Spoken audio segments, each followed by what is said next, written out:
Hello అందరికీ. Welcome to my YouTube channel.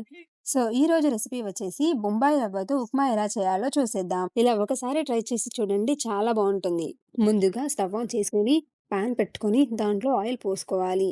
Oil heat అయిన తర్వాత పల్లీలు వేసుకొని మంటని మీడియం ఫ్లేమ్లో పెట్టుకొని ఫ్రై చేసుకోవాలి. ఫ్రై చేసుకున్న పల్లీలను తీసుకొని పక్కన పెట్టుకోవాలి. కొంచెం జీలకర్ర, కొంచెం శనగపప్పు, ఆవాలు, మినప్పప్పు, ఇంకా పెసరపప్పు కూడా యాడ్ చేసుకొని మంచిగా మిక్స్ చేసుకోండి. ఇప్పుడు మంటని మీడియం ఫ్లేమ్‌లో పెట్టుకొని అవి మంచిగా వేయించుకోండి. అవి కొంచెం వేగిన తర్వాత మనం ముందుగా కట్ చేసి పెట్టుకున్న పచ్చిమిర్చి, ఆనియన్ వేసుకొని మిక్స్ చేసుకోండి.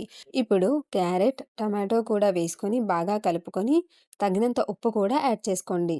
ఇప్పుడు ఇవన్నీ ఫ్రై అయిన తర్వాత వాటర్ యాడ్ చేసుకొని వాటర్ ఎక్కువ, తక్కువ కాకుండా చూసుకోండి. తక్కువ అయితే ఉప్మా గట్టిగా అయిపోతుంది.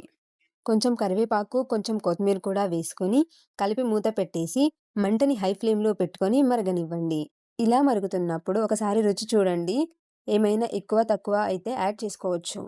చూడండి, నీళ్ళు ఇలా మరిగాయి కదా! ఇప్పుడు మంటని లో ఫ్లేమ్‌లో పెట్టుకొని రవ్వని కొంచెం కొంచెంగా వేసుకుంటూ కలుపుకోవాలి. అప్పుడే ఉండలు కట్టకుండా ఉంటుంది. రవ్వ వేసుకోవడం అయిపోయిన తర్వాత మంటని మీడియం ఫ్లేమ్‌లో పెట్టుకొని దగ్గర పడే వరకు కలుపుకోండి. ఒకసారి మూత పెట్టి కొంచెం సేపు కుక్ అవ్వనివ్వండి. ఇందాక ఫ్రై చేసి పెట్టుకున్న పల్లీలను వేసుకొని మంచిగా మిక్స్ చేసుకొని స్టవ్ ఆఫ్ చేయండి.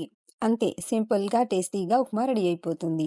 ఇలాంటి మరిన్ని వంటల కోసం మన ఛానల్‌ని లైక్ చేసి సబ్స్క్రైబ్ చేయండి.